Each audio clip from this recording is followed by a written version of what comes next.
Hey everyone मु चिन्नु स्वागत करछि मो यूट्यूब चैनल को। आज आपण मानक पई नहीं आछि गोटे baby doll hair cutting video. तो चलंतो स्टार्ट करिबा। तो बेबी को हेयर तो अधिक नतला मीडियम लेंथ थिला। तो तांकर फ्रंट रे जोटा बेबी डॉल कटिंग हबो बैक रे बब कटिंग नॉर्मली रहिबो। तो फास्ट रूपा तांको हेयर को भल्ला पे टैंगल फ्री करने थिले और तापरे कटिंग स्टार्ट करथिले। तो फास्ट टैंगल फ्री कला परे पानी स्प्रे करने कारण चुटा था सीधा सीधा टाइप तो सीधा चुटी रे नॉर्मली आपको ब्लो ड्राई तो करिया पड़ो ही ना कारण ये चुटी तो बहुत सहज होता है आम कटिंग करिया तो ये चुटी तो प्राय बेबी होता है कि जन जन कर्ली हेयर थाए जमीक काली अपलोड करी जहाँ वीडियो चुटी देखिए बहुत सारा कर्ली थी।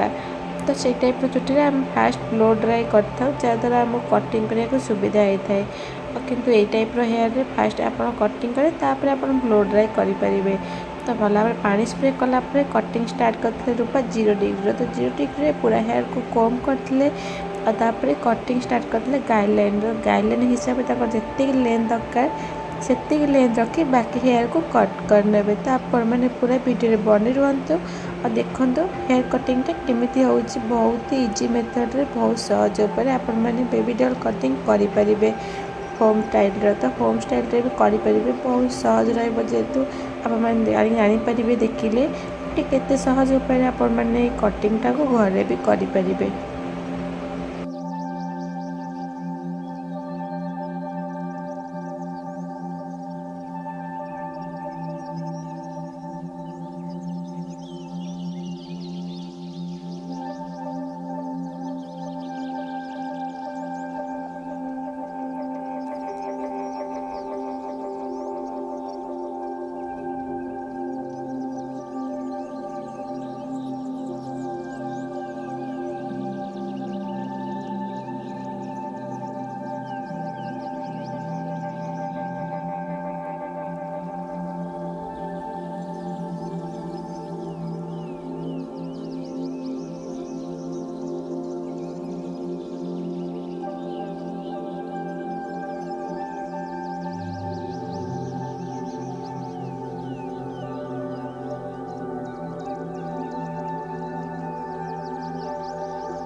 तो फास्ट आप काटिला बेले फिंगर टी धरी कट करने कारण जोटा अधिक ग्रोथ थाए जेहेतु हेयरटा जना ही पड़े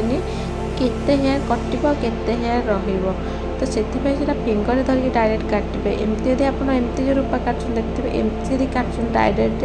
ताहले आपको स्किन केते क्लाइंट कर बाजी कटिज जानी भी पारे।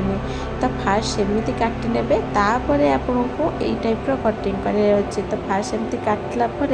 आमको क्लाइंट को कह तलक मुंड कर। तो पछपट चुटी काटला तलक मुंड कर साइड चुटी काटला साइड को मुंड कर। तो एपट चुटी काटिले सेपट मुंड कर सेपट चुटी काटिले एपट मुंड कर। तो यहाँ तार टेक्निक कि आमको 0 डिग्री रे भल भाव कम कर रिचेक कटिंग कर। तो रिचेक सबुठ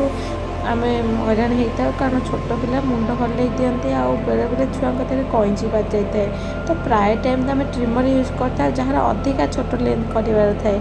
जार मीडियम लेंथ करार थाए लेंथ रे आम कईची ही साइज कर नहीं था। तेणु मो क्लाइंट मीडियम लाइन दरकार था तो रूपा ताको कैंची ही साइज करता तथापि ताको बारंबार कोम करके रीचेक करार अच्छे जमीक आमको 100% कटिंग रे गाइडलाइन गोटे मिल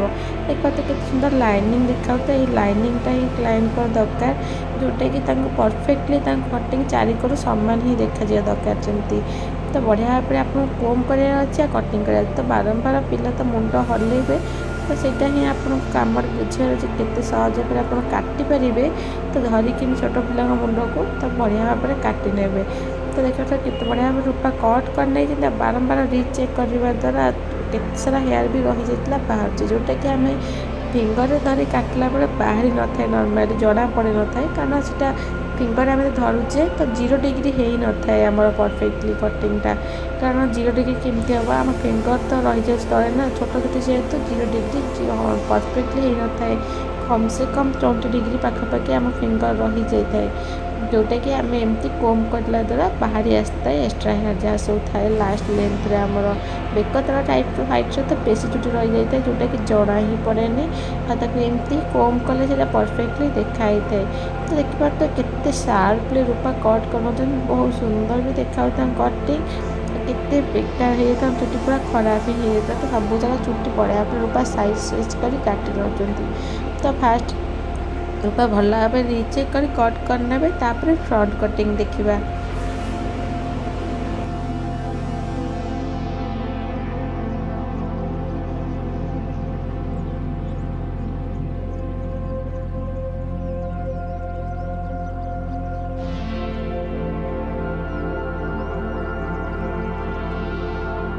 फ्रंट कटिंग रे आमको किसी जिन ध्यान दबार अच्छी तो आमको कौन कर मिडिल गोटे सेक्शन करार अच्छी तो डायरेक्ट ताको फ्रंट रू कोम करने देख तो रूपा ताको फास्ट मिडिल गोटे सेक्शन बाहर कले आस आमको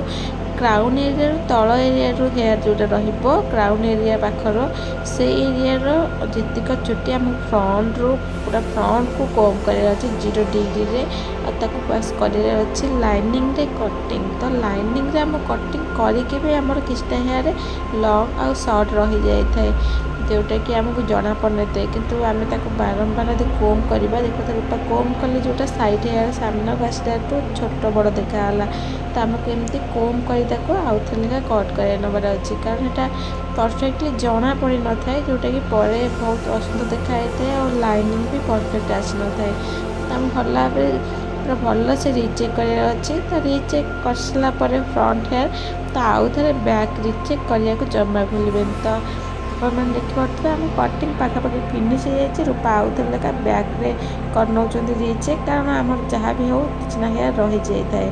तो आपण मानक हेयर कटिंग केमी लगे मत कमेंट कर निश्चय कहे जदि भल लगी वीडियो लाइक करने जदि मो चैनल नुआ अच्छा मो चैनल को सब्सक्राइब करने आउ जड़े कुनी कस्टमर आम बस चुटी काटापी चुटी बहुत सर्ट था जेहेतु आम चुटी काटा मना करूँ कारण टे लंग लेंथ दरकार तो देखा नेक्स्ट वीडियो रे रहुची नमस्कार।